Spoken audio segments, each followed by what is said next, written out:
Hi, in today's video, I'll show you how to change your lock screen wallpaper. First, open the Settings app on your phone.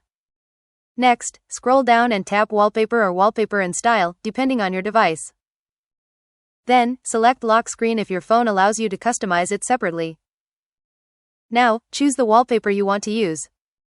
You can select an image from your gallery, use one of the built-in wallpapers, or choose a live wallpaper if your device supports it.